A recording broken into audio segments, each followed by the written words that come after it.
La Bank of America estime que la régulation des stablecoins est une aubaine pour leur adoption et ils ajoutent même que leur régulation permettrait enfin de lever le voile, de lever le doute évidemment que la population a actuellement envers ces fameuses crypto-monnaies, ces monnaies qu'ils appellent fictives.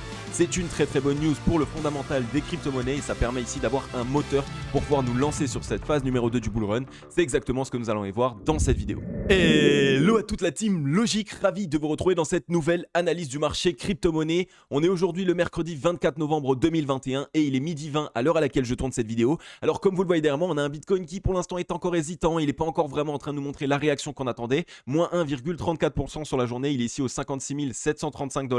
Donc on va aller voir ensemble les indications que nous avons sur les graphiques évidemment pour savoir si le Bitcoin en a fini avec sa correction et que nous allons enfin trouver un certain rebond pour avoir cette phase numéro 2 du bull run ou est-ce que malheureusement on va encore devoir attendre et donc faire patienter un maximum les investisseurs. On a un Ethereum qui se montre fort, 2,06% à la hausse, il est quasiment aux 4300 $. Je vous le dis, ces derniers temps, Ethereum est en train de bouillonner. Il attend une seule chose, c'est que Papa Bitcoin prenne sa décision, parte à la hausse et casse son ancien ATH pour lui nous montrer de quoi il est capable. On voit qu'on a 1,24% pour le BNB, 10,83% pour le CRO de Crypto.com. Il est ici aux 85 centimes de dollars. Vous le savez, pour ma part, je pense qu'on peut aller chercher le dollar psychologique. Mais attention les amis, vous le savez aussi, le dollar psychologique, ça va être une target que tout le monde va attendre. Et donc évidemment, il va y avoir de grosses prises de profit un petit peu avant. Donc n'hésitez pas à prendre vos profits un petit peu avant, aux 92-95 centimes de dollars. On a 9,96% de la part du Polygon, on a 3,32% pour le Algorand et on voit qu'on a ici 0,73% pour le Stellar Lumens. On va aller voir ensemble dans cette vidéo les indications que nous avons. On attend tous et toutes Papa Bitcoin. Aujourd'hui, c'est l'émission weekly. On va analyser et voir les clôtures weekly que nous avons eues et vous allez voir qu'on a quand même de belles indications pour la suite.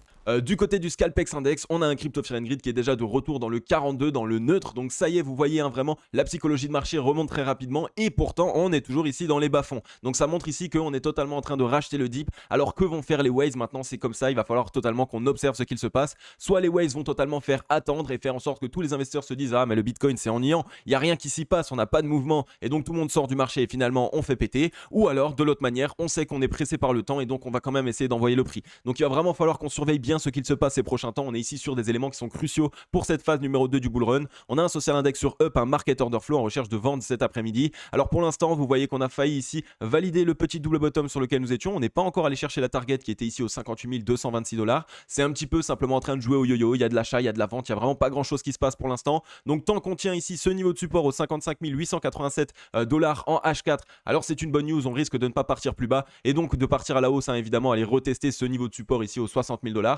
Et évidemment, lorsqu'on cassera à la hausse les 60 000 $, à ce moment, on pourra enfin se dire qu'on est reparti à la hausse. Donc on va bien surveiller ce qu'il se passe. On est en train de ranger actuellement, on récupère de la force et en même temps, on est en train de simplement créer le doute. Beaucoup de waves sont en train de totalement racheter ici les positions des mains faibles qui vendent. Ça aussi, on peut le voir sur des métriques fondamentales que l'on trouve assez facilement sur des graphiques. Je vais vous en présenter pas mal sur Twitter. On va aller voir maintenant sur les graphiques à où est-ce qu'on en est. Est-ce que le Bitcoin peut repartir à la hausse ou non? Eh bien, c'est exactement ce que nous allons voir tout de suite. Ok les amis, on est ici sur le Bitcoin en weekly. Donc aujourd'hui, vous le savez, c'est l'émission weekly. On ne l'a pas faite dans la vidéo d'hier simplement parce que je voulais vous rassurer, vous faire les analyses daily pour vous montrer ce qu'il se passait. Parce que je sais qu'il y en a beaucoup qui sont en train de trembler et qui paniquent. Donc ça y est, aujourd'hui on est mardi, on va pouvoir passer cette émission weekly. On a eu des clôtures weekly très intéressantes et très importantes à évidemment suivre un maximum. Alors comme vous le voyez, la clôture weekly ici de la semaine n'a pas été très mauvaise, hein. On est venu clôturer ici sur les 58 619 $. Alors oui, en weekly on a clôturé sous les 60 000 $. Mais si ici sur cette semaine on arrive directement à repasser au-dessus, alors on aura de très bonnes indications pour repartir par la suite. Donc la clôture weekly de cette semaine va être évidemment très importante. Attention, on voit qu'on a eu un petit peu de volume bear et le volume bear qui a été présent sur la clôture de semaine du 15 novembre a été malheureusement plus important que les volumes acheteurs ces derniers temps. Donc c'est maintenant ou jamais, il faut vraiment que les acheteurs se présentent parce que ces derniers temps, on le voit, beaucoup de waves se rechargent, les retail essayent de rentrer un petit peu mais on n'a aucun volume, on n'a pas de réelle décision. On a l'impression limite que la smart money n'a pas envie de nous faire partir. Donc ça peut être un très bon signal hein, pour la phase numéro 2 du bull run et vraiment il faut que vous gardiez ça en tête.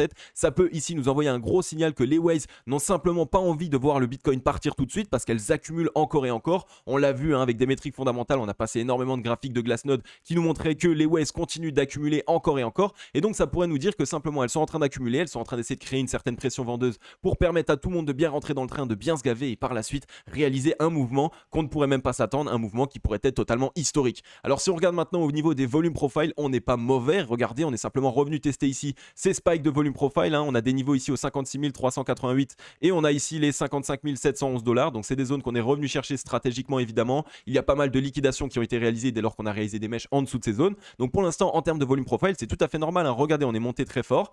On corrige pendant 2 semaines, on revient tester une zone de volume profile, une zone qui avait été très travaillée dans le passé. Et si elle arrive à tenir et si on voit que la demande est bien présente et donc que la demande ici absorbe totalement les liquidités vendeuses, alors à ce moment-là, on peut avoir un rebond très fort. Donc là, vraiment pas de mauvaises indications pour l'instant. Si on regarde un petit peu au niveau du MACD, on voit qu'on est en train peut-être de se mettre en place ici, en train de mettre en place un double bottom tout simplement. Donc ça pourrait nous permettre d'avoir une belle relance acheteuse. Et évidemment, il ne va pas falloir quitter ici ce niveau des 409,48 hein, que vous pouvez voir en weekly directement sur le MACD. Donc pour l'instant, il n'y a pas de mauvaise indication. C'est simplement une petite correction pour récupérer de la force et pour faire en sorte de créer de la peur étant donné qu'il y a beaucoup de retail qui sont rentrés sur le marché. Donc vraiment pour l'instant il n'y a aucune mauvaise indication. Si maintenant on va voir sur les funding, donc c'est l'indicateur que je vous ai passé dans la vidéo d'hier et donc aujourd'hui en weekly c'est aussi très intéressant de le passer puisque regardez on est passé ici dans des funding qui sont négatifs et ça c'est une très bonne indication. Ça montre quoi? Ça montre simplement que les ways sont en gros payés pour long. Ça veut dire qu'ils ont ici la possibilité de pouvoir ouvrir des positions longues quasiment gratuitement et même de recevoir quasiment de l'argent pour ouvrir des positions longues. Et généralement vu que ça n'arrive pas très souvent, lorsqu'on a ici des funding en weekly qui passent négatifs, on a beaucoup d'achats massif de la part des Waves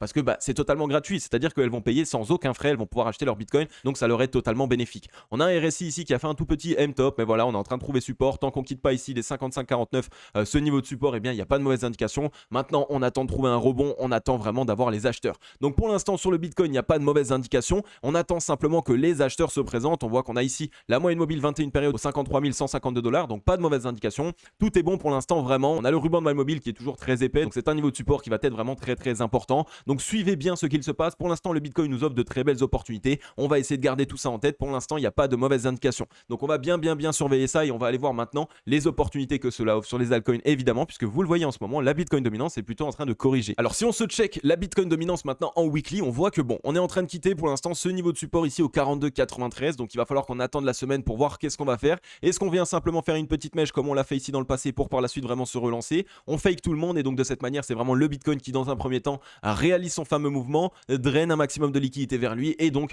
au détriment des altcoins dans un premier temps, ou alors est-ce que évidemment on se fait rejeter de cette manière et donc on part bien plus fort. Et donc sur la Bitcoin dominance pour l'instant il ne se passe rien, on a juste des altcoins qui vont pouvoir ici exploser avec le Bitcoin. C'est bien ça qu'il va falloir qu'on surveille ces prochains temps. On voit qu'il y a un petit peu d'indécision, donc si on quitte ce niveau ici des 42,92, c'est directement ici la porte ouverte à cette zone des 40,67. Donc on va avoir ici des altcoins qui vont réaliser de belles performances. Par contre si on arrive ici à racheter totalement la mèche et que par la suite on part sur un double bottom, à ce moment là les amis ça va être une toute autre histoire. Si on regarde maintenant au niveau du RSI, on est en train de mettre en place un petit double bottom. On attend évidemment la fin de semaine pour voir le rachat. On est sur un niveau de support ici au 40,47 qui est un niveau de support très long terme. Donc on est simplement revenu le tester. Donc là aussi des indications qui nous montrent qu'on pourrait essayer de se relancer. Donc attention. Je pense pas que le Bitcoin ait dit son dernier mot. Si on regarde sur le MACD, on a ici une belle divergence haussière qui se met en place. Donc ça montre que les acheteurs sont bel et bien en train d'accumuler un maximum. Donc que la smart money, le gros argent actuellement, se dirige plus vers le Bitcoin et les big caps à la limite que vers les altcoins. Donc ça peut être plutôt une indication ici qu'on est en train de totalement faire mijoter tout ça et que par la suite on va avoir une grosse explosion du Bitcoin et par la même occasion évidemment la Bitcoin dominance qui suit. Là pareil, on est en train de mettre en place un gros double bottom sur le MACD, ce qui pourrait permettre simplement d'avoir une accentuation ici des liquidités acheteuses qui se montreraient sur le Bitcoin. Donc en weekly là aussi deux grosses indications. C'est tout à fait normal qu'on n'ait pas réussi à passer ces zones d'une première trade simplement parce que c'était des zones très travaillées ici avec le volume profile et donc ça joue un niveau de résistance très important. Donc on va bien surveiller ça aussi. La Bitcoin dominance c'est vraiment l'indicateur qui va nous permettre de savoir où est-ce qu'on va réaliser les meilleurs profits ces prochains temps. Est-ce que ça sera sur le Bitcoin? Est-ce que ça sera sur les altcoins? Et bien c'est exactement cet indicateur qui va nous donner ces indications. Ensuite si on jette un coup d'œil sur le dollar en weekly, malheureusement c'est une bonne indication pour le dollar, une mauvaise indication pour le marché crypto-monnaie parce qu'on est en train de s'envoler. On est bel et bien en train de partir fortement. On voit qu'on a un objectif ici en weekly, donc pour le gros double bottom qu'on met en place au 97 623. Donc est-ce qu'on va aller le valider ou non? Eh bien écoutez, pour ma part j'espère pas, mais si on va aller le valider, alors de cette manière on a des chances de ne pas encore avoir trouvé le bottom sur le Bitcoin et donc on a des chances de soit continuer à latéraliser pour récupérer de la force et par la suite bien exploser, soit des petites chances d'aller chercher une dernière jambe baissière avant de se relancer. Donc c'est le dollar, vous le savez, qui pour moi par rapport à mon plan d'action d'investissement va me dire quand est-ce que le Bitcoin aura trouvé son bottom, quand est-ce qu'il pourra se relancer. Pour l'instant on a quand même des indications de force de la part du dollar, donc vous le savez, dans un premier temps c'est plutôt une mauvaise indication pour le marché crypto-monnaie. Sur le MACD on voit qu'on est en train de mettre en place ici un beau double bottom, qu'on est revenu chercher l'objectif ici, donc c'est plutôt une bonne news. Ça pourrait nous indiquer qu'on pourrait avoir un petit essoufflement et essayer de partir à la baisse, mais au vu des indications actuelles je ne pense pas, simplement parce que regardez les chandeliers japonais sur lesquels nous sommes en weekly, on n'a quasiment aucune mèche de la part des vendeurs, ce qui montre que pour l'instant on n'a pas ici d'essoufflement de la part des acheteurs. Donc on va bien surveiller ce qu'il se passe. On est passé au-dessus des 70 de RSI, donc de toute façon on ne va pas pouvoir y rester très longtemps. Donc pour ma part je pense qu'ici on a quand même cette petite chance d'aller simplement valider le W sur lequel nous étions et enfin par la suite trouver ici une correction du dollar et donc faire en sorte de pouvoir apprécier le marché des crypto-monnaies. Donc on va bien surveiller ce qu'il se passe, ça pourrait nous dire simplement qu'on a encore 1 à 2 semaines latentes avant que vraiment Papa Bitcoin se permette de repartir à la hausse. Du côté du crypto total des altcoins, donc n'incluant pas le Bitcoin, c'est toujours propre, hein. Je vois beaucoup de gens qui ont peur, mais non, c'est très propre. Regardez en weekly, on est venu ici réaliser cette séance, on l'a cassé à la hausse, on était en train de partir, par la suite on a fait 2 semaines de correction, après ici 5 semaines de hausse consécutive, donc c'est tout à fait normal, on récupère de la force, on revient tester simplement la ligne de coup de cette séance et si la demande est bien présente, et actuellement on voit qu'elle est bien présente étant donné qu'on rachète totalement les mèches, alors à ce moment-là on peut directement trouver un rebond et repartir fortement. Donc aucune mauvaise indication, à part peut-être ici que malheureusement le MACD a une petite divergence baissière qui nous montre simplement que les liquidités pour l'instant ne se déversent pas réellement pour les acheteurs et donc attention, on commence à avoir un petit peu de pression vendeuse. Donc ce que maintenant on veut voir, c'est évidemment racheter un maximum de cette mèche pour voir le MACD repartir à la hausse et finalement pouvoir mettre en place un double bottom pour faire en sorte évidemment que la force acheteuse puisse se remettre en place. On a encore largement le temps, on est mercredi et la clôture aura lieu seulement dimanche. Donc on a encore beaucoup de choses à faire sur cette semaine. On voit que là on est revenu tester un niveau de support clé au 63,08. On était simplement rejeté des 70 de RSI, zone de surachat, zone difficile à pouvoir entrer. Donc c'est tout à fait normal qu'on vienne ici essayer d'instaurer un double bottom pour se relancer et pour enfin casser cette zone là. Et c'est exactement ce qu'on est en train de faire. Donc là pareil, aucune mauvaise indication. Là ta séance risque d'avoir sa continuité prochainement. Et donc on a du coup ici de belles opportunités sur les altcoins qui ont corrigé. Et vous le savez, il vaut mieux acheter lorsqu'il y a une correction plutôt que attendre qu'on explose, que tout soit dans le vert. Et à ce moment-là, on se dit ok, il faut que j'achète, on court après le train et malheureusement on se fait punir. Là aussi les amis, on est sur le crypto total incluant le Bitcoin cette fois-ci et chartistement parlant, c'est très propre. Regardez, on est revenu tester ce gros niveau de support entre les 2491 milliards et les 2400 milliards tout rond qui était simplement notre ancien top. Donc en weekly, on est venu ici faire 7 ou 8 semaines de hausse consécutive. On se prend 2 semaines de correction, c'est tout à fait normal, on souffle et par la suite on essaye vraiment de se relancer. Alors soit on se relance évidemment sur un rebond ici très bref, très sec, soit évidemment ce qu'il y a aussi la possibilité c'est de mettre en place un petit double bottom avant de se relancer. Ça c'est évidemment ce qu'il va falloir qu'on attende de voir, mais vous le savez en ce moment le temps joue contre nous et donc on a plus de chances d'essayer de partir assez rapidement, assez furtivement. Si on regarde maintenant sur le MACD, là aussi on est en train de mettre en place un petit M-top, donc il faut vraiment qu'on arrive à se ressaisir et à mettre en place ce double bottom pour se relancer et faire en sorte qu'il y ait de la force acheteuse qui rentre dessus et donc enfin du volume acheteur, enfin qu'on voit un certain entrain sur le marché crypto. Et si on regarde maintenant sur le RSI, on voit qu'on s'est simplement fait rejeter des 70 et qu'on est en train de mettre là aussi en place un petit double bottom qui pourrait nous permettre de repasser au-dessus de cette zone des 70 de RSI. Donc là que de belles indications, on est revenu tester une zone de volume profile qui avait été très travaillée dans le passé, donc que de belles indications. Si on arrive à tenir ici ce fameux niveau de support et ne pas le céder à la baisse, alors à ce moment là les amis, on risque d'avoir cette fameuse phase numéro 2 du bull run et donc que ce dip nous ait offert simplement énormément d'opportunités. Du côté du Litecoin en weekly, on va le passer assez rapidement. Alors vous vous rappelez qu'on avait ce double bottom qui devait se matérialiser. Pour l'instant on a fait un petit fake out, on s'est fait rejeter. Vous le savez, Litecoin et de toute façon la majorité du marché crypto-monnaie sont totalement Bitcoin dépendants, ce qui veut dire que si Bitcoin commence à corriger, eh bien la majorité des altcoins vont corriger par la même occasion. Donc on voit qu'on s'est fait totalement rejeter, on a fait un petit fake out, mais c'est pas grave, ça peut nous offrir de très belles opportunités ici parce que actuellement on s'est bel et bien remis dans une tendance haussière, on a bel et bien mis en place une structure de retournement haussière, donc c'est des belles indications pour pouvoir se relancer. Donc là aussi on a ici simplement une belle opportunité. On est revenu tester un niveau de support ici aux 206 $. Si on voit que la demande est présente et qu'on ne quitte pas ce niveau de support à la baisse, alors de cette manière que de belles indications. Rappelez-vous là aussi on était sur 4, 6, 7, on était sur 7 semaines de hausse consécutive, donc c'est tout à fait normal qu'on vienne à souffler. Donc pour l'instant là aussi Litecoin, ça pourrait être une belle opportunité pour essayer de se gaver un maximum. Là on voit qu'on n'a aucune divergence baissière, donc la possibilité de mettre en place un double bottom et de faire rentrer à nouveau un maximum de liquidité acheteuse. Et donc voilà, que de belles indications sur le Litecoin. Là aussi mettez-le dans votre watchlist, ça pourrait être un actif qui surtout a bien dormi ces derniers temps et donc qui pourrait bien se réveiller assez fortement. Ensuite on est ici sur Ethereum. Ethereum comme vous le voyez, il est toujours très fort, il est déjà racheté pour cette semaine, donc on est peut-être en train d'essayer de se mettre dans une disposition qui montre que la demande est bien présente étant donné que les mèches sont rachetées. Maintenant ce qu'il va falloir absolument qu'on attende, c'est qu'on vienne clôturer ici à la moitié du chandelier japonais de la semaine dernière. À ce moment-là, ça nous enverrait ici un bon signal pour nous montrer que les acheteurs sont bien présents. Si on regarde sur le RSI, on s'est fait rejeter des 70 de RSI, c'est tout à fait normal. Pareil, on met en place un double bottom. Et si on regarde sur le MACD maintenant, on voit que on a une légère divergence baissière qui est en train de se mettre en place, mais ce n'est pas grave tant qu'on arrive ici à mettre en place le double bottom. Alors à ce moment-là, on invalidera cette fameuse divergence baissière. Ethereum est de toute façon comme toutes les crypto-monnaies que je vais vous passer, ils sont totalement Bitcoin dépendants actuellement. C'est le Bitcoin qui va nous donner le là sur le marché crypto-monnaie. Ensuite les amis, j'ai vu hier dans les commentaires que beaucoup d'entre vous m'ont dit mais c'est vraiment une très bonne chose de mettre en avant des actifs qui sont dans ces fameuses zones de rechargement acheteuses. Ça nous permet vraiment d'essayer de nous positionner sur des actifs qui ont bien dormi ces derniers temps et donc qui pourraient bien performer sur la phase numéro 2 du bull run. Donc c'est ce que je vais vous présenter un petit peu dans cette émission. Alors les amis, attention, vous le savez, je ne suis pas conseiller financier, vous ne devez absolument pas acheter ou vendre des crypto-monnaies par rapport à ce que je vous dis dans les émissions. C'est simplement à titre indicatif, c'est ce que je réalise au quotidien. Je vous les mets en avant, c'est à vous de faire ce que vous voulez avec ces informations. Donc le XTZ, un actif qui lui est en train de pas mal de dormir, on voit en weekly en ce moment, il n'arrive pas vraiment à se mettre en place. Et vous le savez, le XTZ, lorsqu'il se réveille, on voit qu'il a vraiment des phases haussières qui peuvent être assez importantes. Après, ici, des belles phases de correction. Donc regardez, c'est un petit peu la même chose. On voit que là, on est en train de faire une belle correction et que par la suite, on pourrait vraiment avoir une nette explosion. Là, on avait fait la même chose. Voilà, belle correction et par la suite, nette explosion. Donc on est ici dans cette fameuse reload zone acheteuse, donc entre les 0,68 et les 0,786 de Fibonacci. Donc c'est une très bonne indication. On voit que la première fois qu'on est venu le tester, on s'est directement fait racheter. Donc ça montre que la demande est bien présente. On risque ici sans doute d'avoir une deuxième mèche à l'intérieur pour revenir tester la demande. Et si la mèche est totalement rachetée et qu'on vient ici sortir et donc clôturer au-dessus des 0,618, donc au-dessus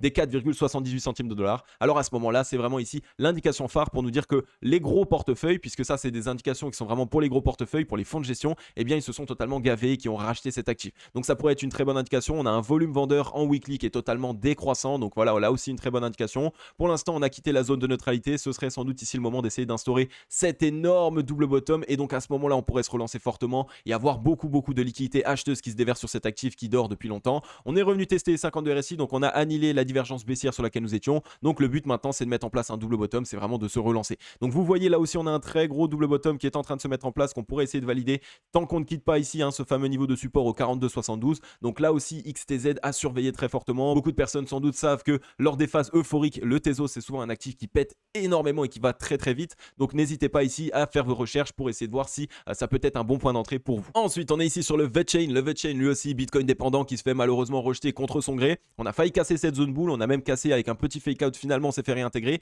Mais aucun souci. Rappelez-vous, on a un grand W à valider qui nous ramènerait ici avec un objectif au 0,28 centimes. Mais là, on est simplement en train de mettre en place un deuxième W. Donc ça aussi, c'est une bonne indication. Ça peut nous permettre de nous relancer totalement, de casser enfin cette zone boule et donc de valider le W. On a eu ici 5 semaines de hausse consécutive avec du volume acheteur croissant. C'est une super belle indication pour un actif. Donc on se prend 2 semaines tranquillement de correction et par la suite, on va pouvoir se relancer fortement. Donc là, pareil, VeChain, un actif à accumuler un maximum. On est encore seulement aux 12 centimes. Donc vraiment, ça peut être déjà une belle possibilité. Rappelez-vous qu'on a un ATH ultime au 0,29 centimes. Donc il vaut mieux acheter des actifs qui ont corrigé. Là, pareil, sur le MACD, on met que en place des double bottom. Donc c'est ici la disposition parfaite pour nous dire que cet actif a bien été accumulé et qu'il risque de partir fortement ces prochains temps. Et si on regarde maintenant sur le RSI, on voit qu'on est revenu tester les 52 RSI, qu'on est en train de totalement faire une petite latéralisation dessus. Donc dès qu'on aura cassé les 60,03, à ce moment-là, c'est vraiment un actif qui risque de partir fortement. Donc là aussi, VeChain, beaucoup de personnes se demandent mais quand rentrer sur le VeChain, on ne sait pas trop. Eh bien écoutez, là vous avez une correction entre les mains et en plus, comme vous le voyez les amis, ça c'est vrai que je ne vous l'ai pas montré tout de suite,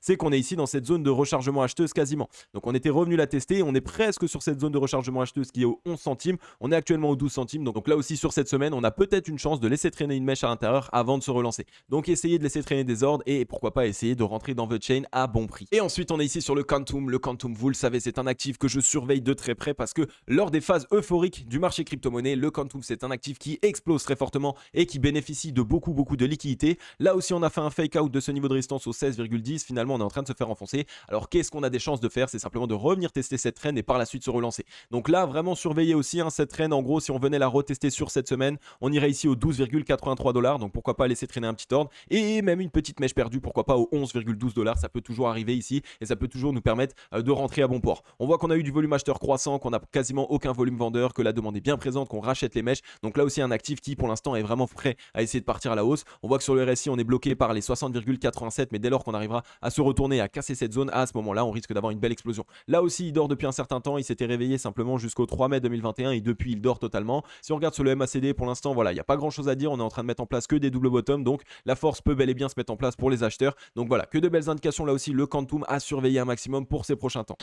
Ensuite les amis, on est sur Twitter et on a Mr Whale qui nous partage un tweet qui est assez intéressant mais qui peut faire un petit peu peur. On a Tether qui malheureusement est en train de couler. Alors il nous dit ici que l'USDT contre le roupie indien est en train de cracher, il a perdu 7% simplement parce qu'il y a eu une annonce du gouvernement indien qui disait qu'ils allaient bientôt bannir on va dire les cryptos qui étaient privés, notamment le Tether, et donc qu'ils allaient aussi lancer évidemment leur CBDC. Donc vous le savez, il va y en avoir de plus en plus des news comme celle-ci, étant donné que tous les gouvernements ont actuellement envie de lancer leur CBDC, et bien ils vont tous dire bon bah on va interdire les cryptos, on va faire peur comme ça tout le monde se lance dans leur CBDC, c'est tout à fait normal. Mais bon attention, on voit que normalement c'est pas censé être le cas, un stablecoin donc l'USDT n'est pas censé pouvoir cracher comme ça. Donc ça montre une fois de plus que les problèmes auxquels on avait discuté il y a de ça 2-3 mois maintenant dans les vidéos sont en train de se répercuter aujourd'hui. Attention, n'hésitez pas à boycotter un petit peu l'USDT pour ces prochains temps, n'hésitez pas à essayer de vous mettre en USDC ou dans d'autres stablecoins un petit peu plus stables parce que là malheureusement on voit que voilà, c'est un petit peu tangible et on n'est pas censé du coup avoir des corrections comme celle-ci même s'il y a des ventes totalement massives.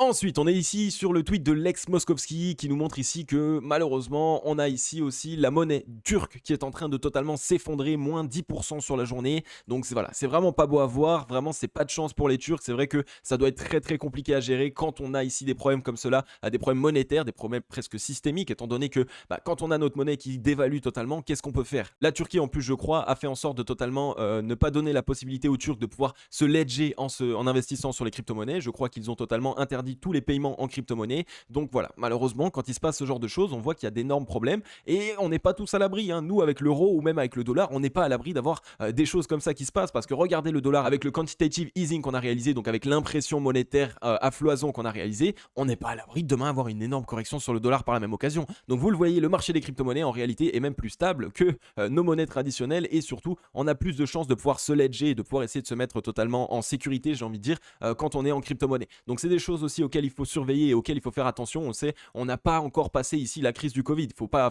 croire. On n'a même pas encore eu un tiers, à mon avis, des répercussions que l'on peut avoir. Donc des fois, il est bon de ne pas tout garder dans la banque. On ne sait jamais ce qui peut se passer, notamment en Turquie. Là, à mon avis, je pense que s'ils essayent de retirer leur argent, ils doivent avoir pas mal de mal. Et ensuite, on a ici Game of Trades qui nous partage un chart de Glassnode super intéressant et qui nous dit simplement que 28 400 bitcoins ont été bougés d'un exchange, donc qui ont été achetés simplement sur un exchange et qui ont été mis sur un cold wallet. Et donc, une fois de plus, je pense que c'est le coup d'une whale. Donc, c'est une whale qui est venue racheter ce dip, en fait, qui est venue totalement se gaver et qui s'est dit, bon, c'est une très belle opportunité pour moi. Donc, qu'est-ce que ça envoie comme signal? Ça envoie un très bon signal, étant donné que les whales ne vont pas acheter ici le top, ne vont pas commencer à essayer ici de totalement se gaver sur un dip, alors que ce serait un top de marché et on risque de partir plus bas. Donc, on peut avoir une petite mèche un petit peu plus basse. N'oubliez pas, les whales sont là pour le long terme quand même. Il y a du moyen et du long terme. Elles ne sont pas là juste pour quelques semaines. Donc, il peut y avoir une petite mèche plus basse et elle se soit simplement dit que ça soit un prix médian qui soit bon pour elle. Mais évidemment, on ne va pas partir bien plus bas. Ou alors, ce serait une des pires whales de l'histoire sur le Bitcoin qui vient acheter 28 400 Bitcoin alors qu'on risque de cracher. C'est pas ce qui se passe habituellement. Vous le savez, on aime bien mettre en avant ce que font les whales.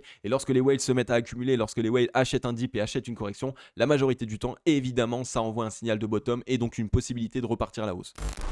Et ensuite, on est sur les news. Et là, on a une très très bonne news qui est tombée. La Bank of America estime que la régulation des stablecoins est une aubaine pour leur adoption. Donc ça, c'est une bonne indication parce qu'ils expliquent simplement dans l'article, et n'hésitez pas à aller lire, qui est très intéressant. On est ici sur Cryptost. Ils expliquent que simplement le fait de réguler les stablecoins, donc si la Bank of America venait à réguler les stablecoins, ça offrirait ici une possibilité d'adoption bien meilleure. Ça ferait en sorte évidemment que ça soit un bon moteur pour qu'il y ait un maximum d'adoption sur ces stablecoins. Simplement parce que ça lèverait ici ce voile, ce doute que beaucoup de gens de la population ont. Évidemment, tout le monde a peur. Lorsqu'on parle crypto-monnaie avec des gens qui ne s'y connaissent pas trop, ils disent oui, mais si demain le gouvernement ferme tout, eh bien, on n'y accède plus. Donc, il y a cette peur, évidemment. Donc, dès lors qu'il y aura cette régulation, c'est vrai qu'il y a une possibilité d'adoption qui soit plus importante. Par contre, maintenant, attention, vous le savez, je ne pense pas que les gouvernements aient à leur avantage d'essayer de totalement faire en sorte qu'il y ait de l'adoption sur les stablecoins, alors qu'ils sont tous en train d'essayer de mettre en place leur monnaie de banque centrale.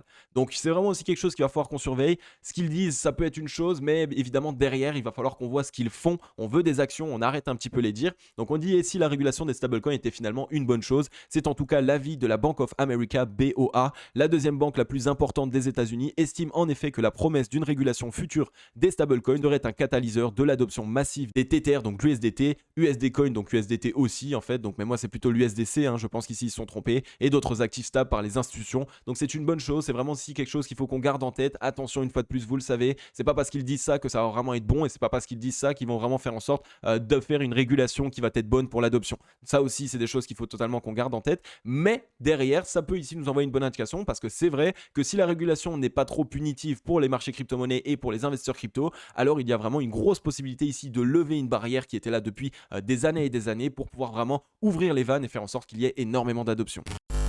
Ok la team logique, j'en ai fini avec cette vidéo, j'espère qu'elle vous aura permis d'en comprendre plus sur le marché des crypto-monnaies, j'espère qu'elle vous aura permis d'être accompagné pour comprendre ce qu'il se passe sur le Bitcoin et sur les altcoins. Si c'est le cas, n'hésitez pas à vous abonner et à activer la cloche, ça prend 3 petites secondes, rejoignez la grande team logique. Vous le savez, on se rejoint directement dans une émission par jour, donc c'est 7 vidéos par semaine dans laquelle je vous explique ce qui se passe sur le marché des crypto-monnaies. Je vous mets en avant la tendance qui se dessine sur le Bitcoin, sur les altcoins, je vous présente des news et des actualités et évidemment ce que vous kiffez le plus, je vous analyse des projets qui sont dans de superbes dispositions pour réaliser les meilleurs profits possibles. Donc rejoignez la grande Team Logic, on est 10 600 membres, bienvenue à toutes les nouvelles personnes qui nous rejoignent au quotidien. Vous êtes énormément, c'est incroyable ce qu'on est en train de réaliser, ça fait super plaisir. On a cet objectif des 20 000 abonnés, donc pour faire en sorte que ça arrive le plus rapidement possible, n'hésitez pas à brûler les likes et à mettre un gros commentaire. N'hésitez pas aussi à partager à quelques amis, ça peut toujours faire plaisir. Et vous le savez, si cette chaîne vous aide un maximum, elle pourra aussi totalement aider des amis à vous. Donc n'hésitez pas à partager en masse. Je sais que vous le faites au quotidien. Big up à toutes les personnes qui soutiennent la chaîne.